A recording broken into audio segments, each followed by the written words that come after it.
Hello everyone, welcome back to the channel. मेरा नाम है शिखा और आज हम करेंगे अपनी क्लास 10th इकोनॉमिक्स का chapter number 2 which is sectors of Indian economy. बहुत इजी चैप्टर है और बहुत ही अच्छा चैप्टर है, इसमें काफ़ी कुछ सीखने को मिलेगा। तो बिना किसी देरी के स्टार्ट करते हैं। ये नोट्स मैंने लिए हैं इनोवेटिव ज्ञान वेबसाइट से, जिसकी लिंक आपको इस PDF में मिल जाएगी। ये PDF में मैंने नोट्स भी प्रोवाइड किए हैं, इंपॉर्टेंट क्वेश्चन भी प्रोवाइड किए हैं और ये कंबाइंड PDF आपको मिलेगी टेलीग्राम चैनल पे।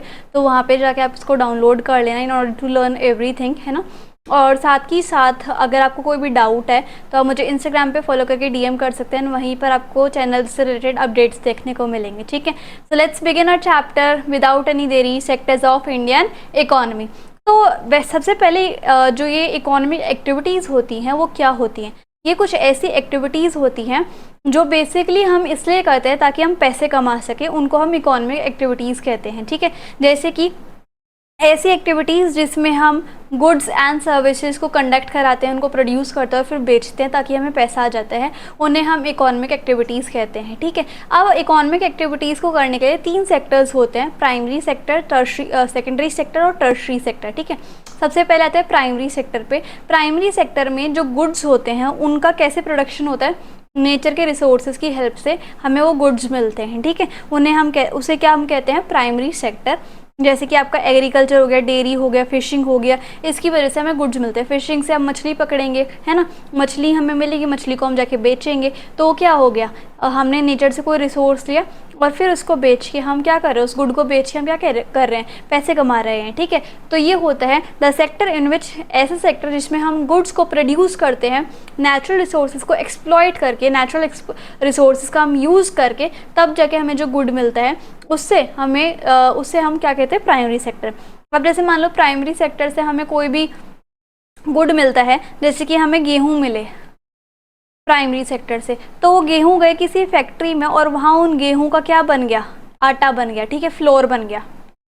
ओके, तो वो होता है सेकेंडरी सेक्टर। सेकेंडरी सेक्टर में जो नेचुरल प्रोडक्ट होता है जो हमें प्राइमरी सेक्टर से मिला है, उसकी हम फॉर्म चेंज कर देते हैं, मैन्युफैक्चर कर करके, उत्पादन कर करके, मशीन्स में डाल के या फिर इंडस्ट्रीज़ में लाके, उसे हम कहते हैं सेकेंडरी सेक्टर। और इसका क्या मतलब, इसको हम और किस नाम से जानते हैं, इंडस्ट्रियल सेक्टर।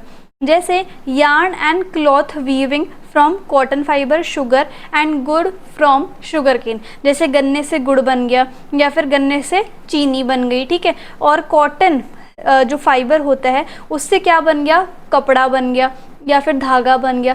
तो इससे क्या हो गया कि हमें जैसे नेचर से कॉटन मिली थी, हमें जैसे नेचर से शुगर केन मिला था, तो उससे फिर गुड़ बन गया और फिर उससे शुगर बन गई।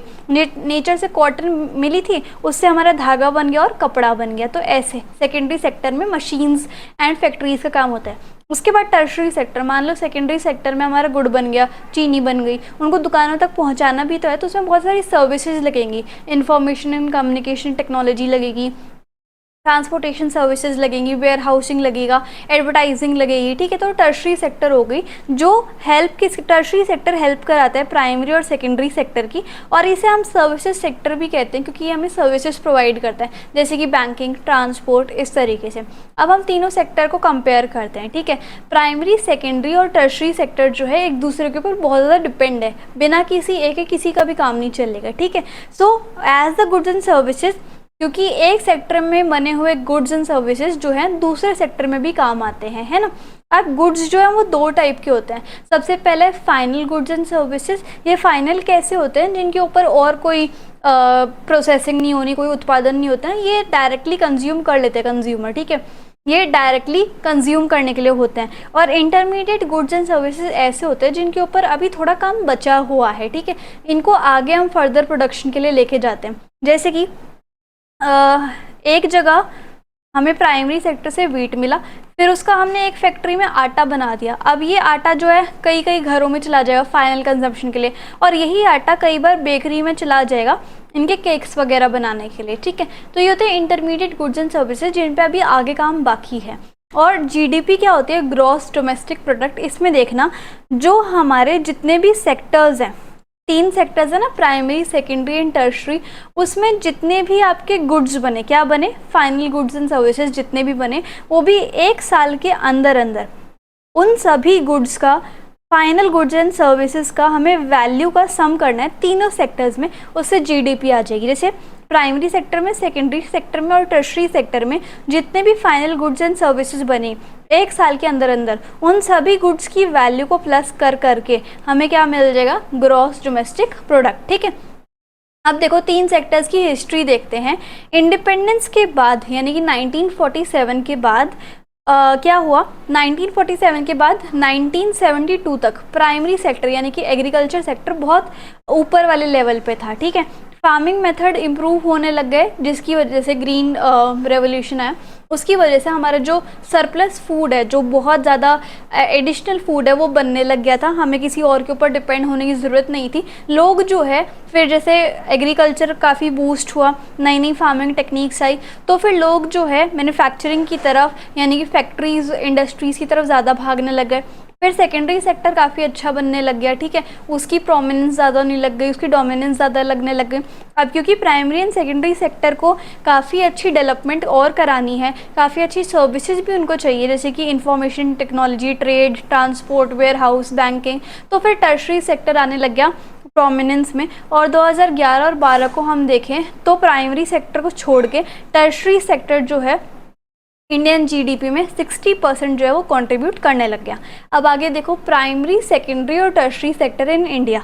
अगर हम कंपेयर करें इंडिया की जीडीपी 1973 से 1974 में और 2013 एंड 14 की, तो हमें ये दिखेगा कि जो प्राइमरी सेक्टर का डोमिनेंस था इंडियन मार्केट में, वो शिफ्ट हो गया टर्शरी सेक्टर की तरफ। मतलब टर्शरी सेक्टर का ज़्यादा डोमिनेंस है मार्केट में। ठीक है, अब टर्शरी सेक्टर का क्यों ज़्यादा इंपॉर्टेंस बढ़ने लग गया ये देखते हैं, है ना। जैसे 40 साल का गैप है 1973 और 74 के बीच में। 1973 एंड 74 से लेकर 2013 एंड 14 तक 40 ईयर्स का गैप है। तो तीनों सेक्टर्स जो है काफ़ी अच्छा ग्रो कर रहे हैं और सबसे ज़्यादा इंक्रीज हमें देखने को मिला टर्शरी सेक्टर में। इसलिए अब इंडिया में टर्शरी सेक्टर जो है वो बहुत बड़े लेवल पे ग्रो हो चुका है और उसने प्राइमरी सेक्टर, जैसे पहले प्राइमरी सेक्टर ज़्यादा अच्छा था ना पहले के टाइम में, लेकिन अब जो है टर्शरी सेक्टर जो है वो आ गया और टर्शरी सेक्टर ने प्राइमरी सेक्टर को रिप्लेस कर दिया जीडीपी के मामले में, क्योंकि वो ज़्यादा जीडीपी को कंट्रीब्यूट करता है। कौन? Tertiary sector. अब इंडिया में क्यों ज़्यादा मोस्ट पॉपुलर हो गया टर्शरी सेक्टर? क्योंकि ये बेसिक सर्विसेज प्रोवाइड करता है लोगों को, है ना, जैसे कि हॉस्पिटल, पोस्ट ऑफिस, टेलीग्राफ, है ना। अगर एग्रीकल्चर और इंडस्ट्री यानी कि फैक्ट्री की डेवलपमेंट करानी है तो ट्रांसपोर्ट, ट्रेड, ये सारी एक्टिविटीज़ बहुत ज़रूरी हैं और इनकम भी बहुत इंक्रीज़ हो गई है लोगों की, तो ज़्यादा से ज़्यादा सर्विसेज भी चाहिए लोगों को, है ना। और उसके बाद नई सर्विसेज जो है वो किसके ऊपर बेस्ड है? टेलीकम्युनिकेशन, इंफॉर्मेशन एंड कम्युनिकेशन के ऊपर। और सबसे ज़्यादा एम्प्लॉयमेंट कौन सा सेक्टर देता है? Tertiary sector. इसकी वजह से इंडिया में टर्शरी सेक्टर ज़्यादा इंक्रीज़ कर रहा है। अब सबसे ज़्यादा नौकरी कौन सा सेक्टर प्रोवाइड करता है इंडिया में? Tertiary sector. पहले तो प्राइमरी सेक्टर ज़्यादा प्रोवाइड किया करता नौकरियाँ, ठीक है, जैसे कि 74% दिया करता 1972 से लेकर 73 तक, लेकिन 2011 और 12 आते ही 49% नौकरियां देने लग गया था एग्रीकल्चर। ठीक है, और आज के टाइम पे अगर हम देखें तो टर्शरी सेक्टर का जो शेयर है वो ज़्यादा बढ़ गया है और प्राइमरी सेक्टर का जो शेयर है वो कम हो गया है। तो इसलिए सबसे ज़्यादा नंबर, लेकिन फिर भी जो ग्रेटेस्ट नंबर ऑफ पीपल है यानी कि हाफ ऑफ द पॉपुलेशन अभी भी प्राइमरी सेक्टर में लगी हुई है। इसका क्या मतलब है कि प्राइमरी सेक्टर में क्या है? Disguised unemployment. अब ये अनएम्प्लॉयमेंट क्या होती है? बेरोजगारी। ठीक है, अब दो टाइप की अनएम्प्लॉयमेंट होती है, एक अंडर एम्प्लॉयमेंट और एक डिसगाइज्ड एम्प्लॉयमेंट। ठीक है, और एक होती है सीजनल अनएम्प्लॉयमेंट। अब इनका क्या मतलब होता है? डिसगाइज्ड एम्प्लॉयमेंट या फिर अंडर एम्प्लॉयमेंट कौन सी होती है कि मान लो ये एक ऐसी सिचुएशन होती है कि जहाँ पर 10 लोगों की रिक्वायरमेंट है, वहाँ पर 20 लोग ऑटोमेटिकली काम कर रहे हैं, तो ये हो गई डिसगाइज्ड एम्प्लॉयमेंट, जहाँ पर इतनी नीड नहीं होती है लोगों की, लेकिन फिर भी वहाँ पर ज़्यादा से ज़्यादा लोग एंगेज होते हैं। ठीक है, प्रोडक्शन पे कोई भी असर नहीं पड़ता अगर लोग वहाँ से चले भी जाएंगे, तो इसको हम अंडर एम्प्लॉयमेंट की सिचुएशन कहते हैं। और सीजनल अनएम्प्लॉयमेंट क्या होता है कि व्हेन पीपल आर अनएम्प्लॉयड, जब लोगों को नौकरी नहीं मिलती है, काम नहीं मिलता है एक पर्टिकुलर सीज़न के लिए, उसे हम सीजनल अनएम्प्लॉयमेंट कहते हैं। जैसे अगर मान लो फार्मर्स ने फसल उगाई राबी सीज़न के लिए और वो अनएम्प्लॉयड है दूसरे सीज़न के लिए, तो वो होती है सीजनल अनएम्प्लॉयमेंट। ठीक है, how to create more employment, अब हम कैसे से ज़्यादा नौकरियां क्रिएट करें। अगर शॉर्ट टर्म के लिए नौकरी क्रिएट करने हैं तो एमजी नरेगा की स्कीम लिया जो कि 2005 में लॉन्च हुई थी, और 1/3 जो एम्प्लॉयमेंट है वो वुमेन के लिए रिजर्व करो। और लॉन्ग टर्म के लिए एम्प्लॉयमेंट प्रोवाइड करनी है तो रोड्स बनाने लग जाओ, ठीक है, इंडस्ट्री सेटअप करने लग जाओ सेमी रूरल एरियाज़ में, स्कूल्स एंड कॉलेजेस ओपन करो, हॉस्पिटल ओपन करो, कम से कम ब्याज पे एग्रीकल्चर क्रेडिट दो, ठीक है, एग्रीकल्चर फैसिलिटीज़ को बढ़ाओ। तो वहाँ पे क्या होता है, इससे नौकरियाँ वगैरह बढ़ जाती हैं। अब एमजी नरेगा क्या है, Mahatma Gandhi national rural employment guarantee act 2005। इसमें क्या होता है, जिन लोगों के पास काम नहीं है और जो काम करना चाहते हैं उनको 100 दिन के लिए स्पेशली रूरल एरियाज़ में गारंटीड काम मिलेगा और उसके बदले में वेजेस मिलेंगी। अगर गवर्नमेंट काम नहीं दे पाई या कोई ड्यूटी एम्प्लॉयमेंट की नहीं दे पाई तो फिर अनएम्प्लॉयमेंट अलाउंसेस भी मिलेंगे, मतलब कुछ पैसा या कुछ अमाउंट जो है गवर्नमेंट अपनी तरफ से देगी अगर वो नौकरी नहीं प्रोवाइड कर पाई तो। इसको हम राइट टू वर्क भी कहते हैं, ठीक है।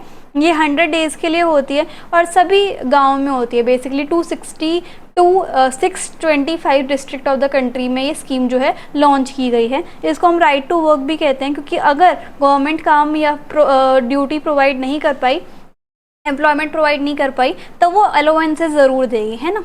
अब कैसे हम रूरल एरियाज़ में नौकरी की अपॉर्चुनिटीज़ बढ़ा सकते हैं, एक तो सबसे पहले स्मॉल फार्मर्स को सस्ते रेट पे लोन देना चाहिए, इरिगेशन फैसिलिटी देनी चाहिए, डैम्स और कैनाल को कंस्ट्रक्ट करना चाहिए ताकि ज़्यादा से ज़्यादा लोगों की नौकरियां लगे। रूरल एरियाज़ में रोड का कंस्ट्रक्शन होना चाहिए ताकि रूरल कम्युनिटी में भी नौकरियां बढ़े। ज़्यादा से ज़्यादा स्कूल्स में ओपन होने चाहिए ताकि एजुकेशन सेक्टर में भी जॉब बढ़े, लिटरेसी बढ़े और हेल्थ सिचुएशन जो है वो इम्प्रूव हो जाए। तो उसके लिए हमें ज़्यादा doctor, nurses and health workers भी चाहिए, किस में, रूरल एरियाज़ में, है ना। एग्रीकल्चर सेक्टर में आप कैसे एम्प्लॉयमेंट को क्रिएट करेंगे, हम लोन्स देने चाहिए हमें फार्मर को। एग्रीकल्चर के जो इक्विपमेंट है जैसे ट्रैक्टर हो गया और टूल्स वगैरह हो गए वो प्रोवाइड करने चाहिए। ड्राई एरियाज़ को इरिगेट करने के लिए डैम्स बनाने चाहिए। सीड्स और फर्टिलाइजर्स पे सब्सिडी मिलनी चाहिए। स्टोरेज फैसिलिटी प्रोवाइड करनी चाहिए। ट्रांसपोर्ट फैसिलिटी को इंक्रीज़ करना चाहिए। अब जो सेक्टर्स हैं वो दो तरीके के भी होते हैं। जैसे अभी हमने प्राइमरी सेक्टर, टर्शरी सेक्टर और सेकेंडरी सेक्टर को पढ़ा, ठीक है। लेकिन अब अगर हम लोग बाग कितने एम्प्लॉयड और कितने एम्प्लॉयड नहीं हैं उस कंडीशन के हिसाब से हमारे सेक्टर्स ऑफ इकोनॉमी जो है वो दो चीज़ों में डिवाइड है, ऑर्गेनाइज्ड एंड अनऑर्गेनाइज्ड सेक्टर, ठीक है। ऑर्गेनाइज सेक्टर कौन से होते हैं, जो कि गवर्नमेंट के साथ रजिस्टर होते हैं, गवर्नमेंट की दी गई रूल्स एंड रेगुलेशंस को ये मानते हैं, जैसे minimum wages act, factories act, और ये जो है लोगों को पक्के तरीके से रेगुलर एम्प्लॉयमेंट प्रोवाइड करते हैं, काम उनको देते हैं और formal process and procedures follow करते हैं। जबकि अगर हम अनऑर्गेनाइज सेक्टर के बारे में बात करें तो ये एक ऐसा सेक्टर है जहाँ पर वर्कर्स को बहुत कम वेजेस मिलती हैं। पेड ओवर टाइम के लिए कोई भी प्रोविज़न नहीं है, उन्हें तो बस काम पे लगाए रखते हैं। पेड हॉलीडेज़ हैं कि अगर तुमने छुट्टी करी तो उसके बाद तुम्हारी पैसे कटेंगे, इस तरीके से। ये रजिस्टर नहीं होते गवर्नमेंट के अंडर। ये जैसे कोई ऐसा सेक्टर होता है जो कि गवर्नमेंट के कंट्रोल और इंटरफेरेंस से बाहर होता है, वहाँ पर अनऑर्गेनाइज सेक्टर जो है बन जाते हैं। अब इनके बीच में एक वो भी है, क्या बोलते हैं, डिफरेंस बिटवीन, वो देख लेते हैं। जैसे ऑर्गेनाइज सेक्टर में फिक्स्ड वर्किंग आवर्स हैं, ठीक है, वर्किंग आवर्स हैं, फिक्स्ड मिनिमम वेजेस हैं, सब कुछ फिक्स है, एम्प्लॉयमेंट सिक्योर है, वर्किंग कंडीशन को एंजॉय करते हो, मेडिकल पेंशन जैसी सुविधाएं भी मिलती हैं। और अनऑर्गेनाइज सेक्टर में ना तो कोई फिक्स्ड आवर्स हैं, कम से कम सैलरी मिलती है, ठीक है, और गवर्नमेंट के द्वारा रजिस्टर भी नहीं होते हैं, एम्प्लॉयमेंट भी आपकी सिक्योर नहीं है, कब आपको निकाल दे कुछ नहीं पता, वर्किंग कंडीशन भी अच्छी नहीं है और कोई भी पेंशन या फिर मेडिकल जैसी फैसिलिटी आपको नहीं मिलती है, ठीक है। तो अब ये पूछ रहे हैं कि अनऑर्गेनाइज सेक्टर में वर्कर्स की प्रोटेक्शन क्यों इम्पॉर्टेंट है वेजेस, सेफ्टी एंड हेल्थ को लेकर। देखो, जो एम्प्लॉयर होता है, जो कंपनी का मालिक होता है, वो कोई भी रूल को फॉलो नहीं करता जो गवर्नमेंट ने सेटअप किए हैं, जैसे कि मिनिमम वेजेस एक्ट को भी फॉलो नहीं करता है, ओवर टाइम के जो रूल्स हैं वो भी फॉलो नहीं करता है, ठीक है। तो इसलिए प्रोटेक्शन बहुत ज़रूरी है। ना तो उनको उनके जितना वो काम करते हैं उस हिसाब से उनको पैसे मिलते हैं, तो तब भी प्रोटेक्शन ज़रूरी है। जॉब भी सिक्योर नहीं है, आज उन्होंने हायर कर लिया, कब निकाल दे कुछ नहीं पता, तब इसलिए प्रोटेक्शन चाहिए। वर्कर्स को ना PF का कुछ मिलता, ना ग्रेट्युटी का, ना पेड लीव, ना फिर मेडिकल बेनिफिट, कुछ भी ऐसा बेनिफिट नहीं मिलता, और रिटायरमेंट के बाद कोई पेंशन नहीं है। तो इसलिए लोगों को प्रोटेक्शन चाहिए अनऑर्गेनाइज सेक्टर में, है ना। अब कैसे प्रोटेक्ट करें उन्हें अनऑर्गेनाइज सेक्टर में, ये देखो बहुत सारे ग्रुप हैं ऐसे वल्नरेबल पीपल के, मतलब जो लोग बहुत ज़्यादा इनसिक्योर हैं अनऑर्गेनाइज सेक्टर में, उनको प्रोटेक्शन चाहिए होती है ऑन अ लार्ज, उन्हें प्रोटेक्शन बहुत ज़्यादा चाहिए होती है, ठीक है। रूरल एरिया में फार्मर को हमें सपोर्ट करना चाहिए क्योंकि वो भी वल्नरेबल पीपल के अंदर ही आते हैं। उनको हमें सीड्स की टाइमली डिलीवरी करानी चाहिए, एग्रीकल्चर के क्रेडिट इनपुट और स्टोरेज की फैसिलिटी देनी चाहिए। अर्बन एरियाज़ में जो स्मॉल स्केल इंडस्ट्री है वो बिग स्केल इंडस्ट्री से कॉम्पिटिशन बहुत ज़्यादा फेस करना पड़ता है, तो गवर्नमेंट को उन्हें सपोर्ट करना चाहिए, ठीक है, मार्केटिंग में, रॉ मटेरियल में, क्रेडिट में। और अगर हम फार्मर्स को सपोर्ट एंड प्रोटेक्ट करेंगे, वर्कर्स को सपोर्ट एंड प्रोटेक्ट करेंगे, तो हमारी इकोनॉमिक एंड सोशल डेवलपमेंट जो है वो ज़्यादा होगी, ठीक है। अगर हम ओनरशिप के आधार पे देखें तो दो टाइप के सेक्टर्स हैं, public sector and private sector. Public sector वो होते हैं जो कि गवर्नमेंट के द्वारा ओन किए जाते हैं, ठीक है, जहाँ पर गवर्नमेंट ही सारी एसेट्स एंड लायबिलिटीज़ की हकदार होती है, ठीक है। जैसे इंडियन रेलवेज़ जो है वो एक पब्लिक सेक्टर है क्योंकि वो गवर्नमेंट ओन करती है। प्राइवेट सेक्टर कौन से होते हैं, जिसमें सारी एसेट्स और ओनरशिप किसके हाथ में होती है, किसी एक इंडिविजुअल या फिर प्राइवेट कंपनी के हाथ में होती है, जैसे इन्फोसिस और TCS। अब इसके बीच में भी डिफरेंस देख लो। पब्लिक सेक्टर का मेन काम क्या होता है, लोगों की भलाई, ये गवर्नमेंट द्वारा कंट्रोल, ओन एंड मैनेज किए जाते हैं। नेसेसरी फैसिलिटी गवर्नमेंट प्रोवाइड करती है, यहाँ पर अगर नौकरी मिल जाए तो सिक्योर रहती है। फिक्स वेजेस और इम्पॉर्टेंट फैसिलिटी प्रोवाइड करी जाती है, जैसे मेडिकल क्लेम, है ना। और जो सेक्टर है वो क्या प्रोवाइड करता है, बेसिक फैसिलिटी जैसे एजुकेशन, हेल्थ, फूड सिक्योरिटी। और एग्जाम्पल क्या है, BSNL पोस्ट ऑफिस, है ना। अब अगर हम प्राइवेट सेक्टर की बात करें तो प्राइवेट सेक्टर जो है मैक्सिमम प्रॉफिट अर्न करने के चक्कर में रहता है। प्राइवेट इंडिविजुअल्स द्वारा ये ओन, कंट्रोल एंड मैनेज किया जाता है। सारी फैसिलिटीज़ मिलती हैं इंडिविजुअल को या ग्रुप ऑफ इंडिविजुअल को। एम्प्लॉयमेंट लेकिन सिक्योर नहीं है, फिक्स वेजेस यहाँ पर नहीं है। इंपॉर्टेंट फैसिलिटीज़ भी पक्का नहीं है कि देंगे या नहीं, जैसे कि ये जो है कंज्यूमर गुड्स प्रोवाइड करते हैं, मतलब गुड्स एंड सर्विसेज प्रोवाइड करते हैं, जैसे कि टिस्को, रिलायंस एंड ऑल, है ना। अब फार्मिंग सेक्टर में कौन कौन सी मेन प्रॉब्लम्स फेस करनी पड़ती है, जैसे कि इरिगेटेड लैंड नहीं होती है, इनकम में फ्लक्चुएशन होता रहता है। अगर किसी ने कर्जा ले रखा है बड़े लैंडलॉर्ड से या फिर मनी लेंडर से तो डेब्ट का बर्डन रहता है।